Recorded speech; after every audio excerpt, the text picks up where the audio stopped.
Welcome back to WEFTech Live. I'm Travis Loop, the host. Very excited for this conversation. I am joined by Lieutenant Colonel Dale Kooyenga from the U.S. Army Reserve. Thank you for coming on. Yeah, thanks for having us. Glad to have you here at WEFTech. Your first WEFTech, I imagine? It is. My first time in New Orleans as well. Oh, wow. Okay, great. Yeah. Big new experience for you. We have you on here to talk about this new initiative to get water professionals into the U.S. Army Reserve. What's this all about? If you look at Iraq and Afghanistan, and you look at from a purely military perspective, historically speaking, every lost life is a tragedy, but historically speaking, it was fairly good military success. You have 9/11, the country said keep us safe, did that.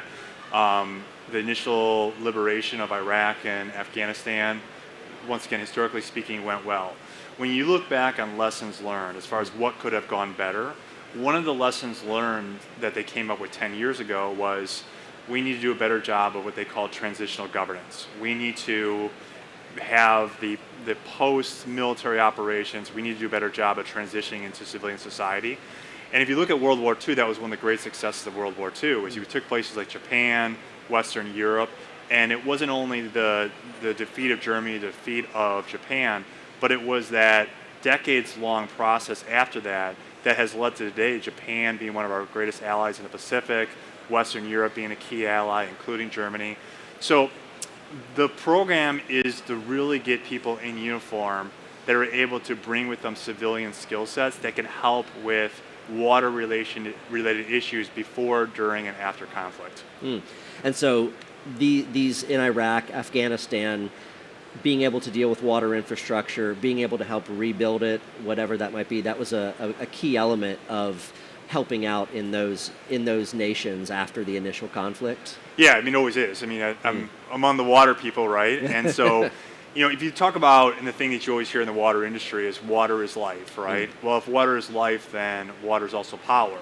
And so if we're looking to empower a local government that is in control because we want to see them thrive, like we wanted to see in Iraq and Afghanistan post-liberation, is we want to not necessarily solve their water issues for them, but we want to create the local capacity and capability with civilian partners in order to transition them so that they have those services to build confidence in their government. So that could be drinking water, it could be sanitation. The U.S. military has also dealt with what they call internal displaced persons camps, which is within a country, or refugee camps. So just like when you walk around here and you see water could be fire hydrants, it could be agriculture, it could be, the world of water is very, very wide. Yes. As wide as you see all the water issues at a convention like this is how many water issues you can see when you're a military commander in uniform. But the military commander has all sorts of things to worry about, right? In the military sphere, not to mention the civilian sphere. So this is why, looking backwards, it was the global war on terror, right? And now the focus is really what they call great power competition. And so whether it be the global war on terror and the type of missions that we did alongside that, what they refer to a lot as the winning the hearts and minds of the community. Now it's transitioned to a different focus when you look at other threats out there. But when you still look at those threats, water issues are a big part of what we're dealing with. And so that's why we signed a Memorandum of Understanding, an MOU, the United States Civil Affairs Psychological Operations Command, which is part of the United States Army Reserve. And we signed an agreement with the Water Council out of Milwaukee, Wisconsin. And they're going to help us with training, identifying officers for the program, and just telling people what we're doing and why we're doing it and coming alongside us. Because the Army can't replicate the expertise in this room, right? We can't. And we shouldn't. We shouldn't. You can't. It's not a good use of resources. You can't replicate the success in the private sector. So that's what that MOU is about. And to have relationships like this to get out there and says, your country, if you're willing to serve your country, let's talk, because there's opportunities. Yeah. Could you give some examples, perhaps, of the type of work, the types of water professions or expertise that's really sought after? What if people are out there watching this, water professionals, and they wonder if their skill set might be right? What kind of folks are you looking for? Yeah, so the minimum criteria for the program is you have to have a master's degree and 48 months experience at a high level following your master's degree. And there's a bunch of reasons for that, but we're really looking for people that can do strategic level leadership. So we're looking at, I mean, really across all sorts of water issues. I mean, we could have attorneys that know water rights and international law. It could be engineers.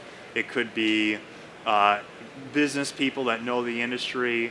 Technical expertise is probably the number one thing that we're looking for, but we're looking for a broad. In fact, when we're looking at recruiting classes, we want to have a diverse group of water individuals. We don't want to have 80 people that are water purification people that speak Farsi. That's really, really cool. Right. But we want to have water purification people, and we want to have water treatment people and international law water people, and a very diverse group of individuals.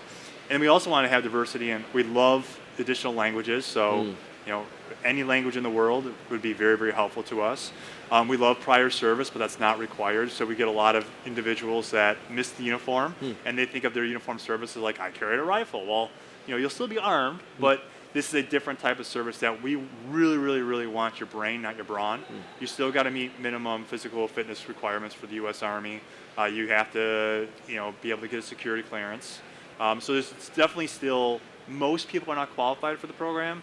But there's still, in a room like this, there's how many thousands of people here, right? Pushing 20,000. In a room of 20,000, there's definitely a couple hundred people here that are qualified. Yeah. And there's definitely dozens of people here who always thought, I've always wanted to serve, I didn't have my chance, I would like to do that. And we could go up to 48 years old. So if you're 48 years old and have a master's degree in 48 months experience, we would still love to talk to you. Yeah. So what are the benefits of being in the Army Reserve? Obviously, serving the country is number one benefit. But what's involved in it? What do people get out of that? Yeah, well, one of my favorite authors is a gentleman named Arthur Brooks, and he articulates this very well, and that is what makes people happy. And government studies show that what makes people happy is meaningful work and meaningful relationships. And I will tell you that nearly everyone I know in this uniform finds meaningful work and meaningful relationships when they put this uniform on and serve their country. So I think that for most people here, obviously there's tuition reimbursement type programs, there's the compensation, there's retirement. But I think for most people that are signing up, in fact, in this program, I'd say nearly everybody is not doing it because you can pick up an extra couple $1,000 a year, or the benefits, which are very, very good benefits. Health insurance is great. The people that we're recruiting this program, I think, are doing it because they look at and say, I would find meaning in that work, and they know they're going to have meaningful relationships. So that's why I think we're attracting people. And quite frankly, this is a beautiful nation worth fighting for.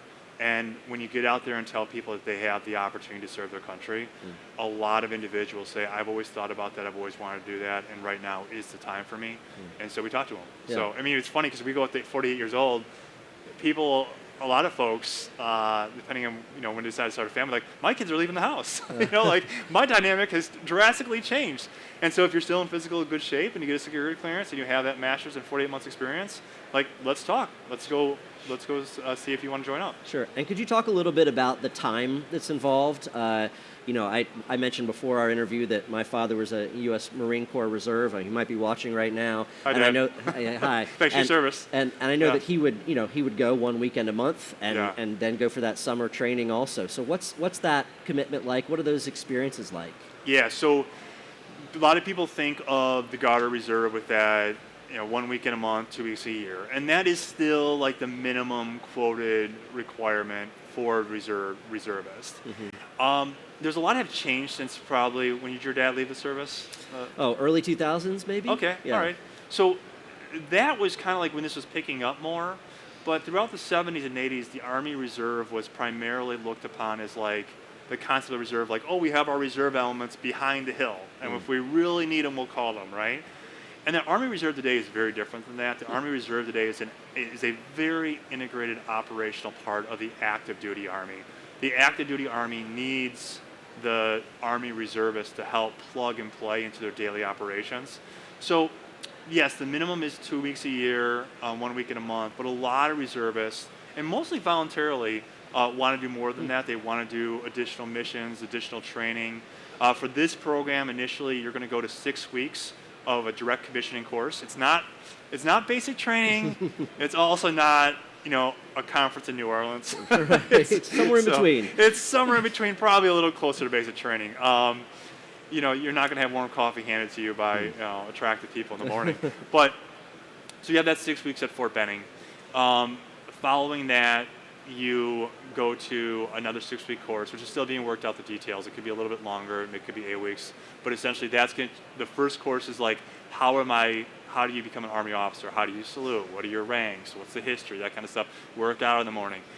The second class would be more focused on civil affairs. Like, what is the civil affairs part of the Army? How do you become a civil affairs professional? So you could break that up, but it's not a gig job. This isn't like being an Uber driver, or like, oh yeah, I'm gonna pick that up on the side. It's definitely a lifestyle change. It's definitely a commitment.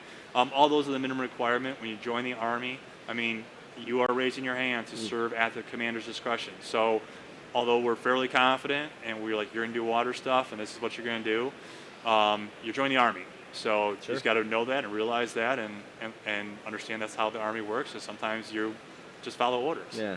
Well, I think that the people that are in the reserves and then they put on that uniform to go for that weekend or they go for that extra training, the other benefit is other people see them in that uniform. I think that it inspires others, people in their community, people they work with. I know that, as a child, I was inspired seeing my father put on that uniform and go away. So that's powerful.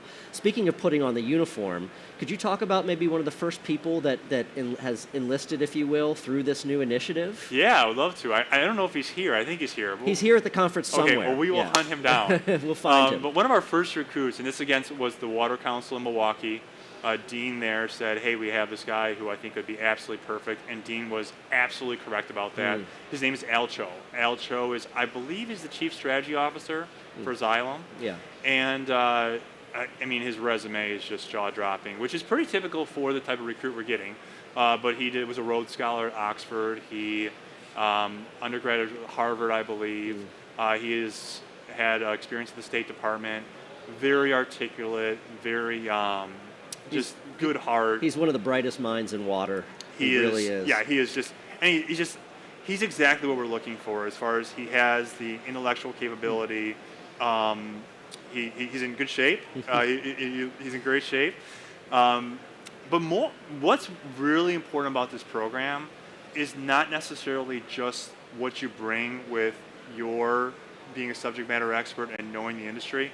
What's even more important for this program are the networks that you bring with you, right? Because Al Cho or nobody else in this room knows everything about water. But what they do have is they have the networks to say, you know what, I don't know that specific issue, but I have the networks to bring to bear to help solve this problem, right? And so that's when we're looking at this program, we say, well, I look at the description and I'm not like, this is what I do, I don't do that. Hey, you're in the military has a language, right? You knew that with your dad. Right. It's like, he just said an I have no idea what he's talking about. The military has a language. Water has a language. And so someone that's not in the water industry, like myself, I'm not a water expert, is someone in the water industry is going to have their own language. And someone outside the water industry may listen to that conversation and be like, they lost me, you dropped me off, I don't know what you're talking about, right? And so someone like Al Cho it's not only his knowledge, but it's someone like him who speaks water, and now he's going to speak military, and that's exactly what we're looking for to help bridge that divide between the military world and what we're asked to do in the civilian world. I love that you mentioned that because we feel that that's one of the strengths of our industry is the networking and that we're all on this same team. And if we have a problem, if we need an answer, we have this incredible community to go to, and everybody is willing to help.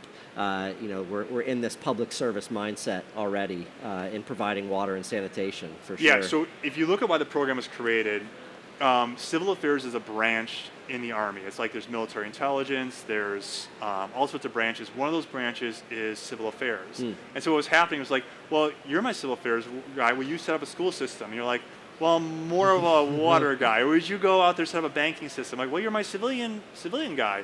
So even when you get to water professionals, you're still going to have that problem of serendipity of saying, is this the right person to water?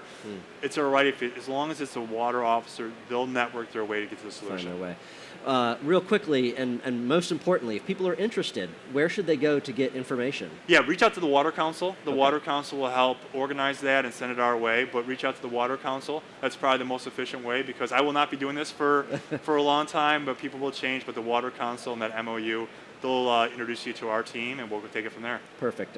Lieutenant Colonel Kooyenga, thank you very much Thank for you. this conversation. Very excited that this is happening. Thank you all for watching WEFTech Live. Please stay tuned for lots more exclusive interviews, in-booth visits, and lots more from around WEFTech 2022. Thank you.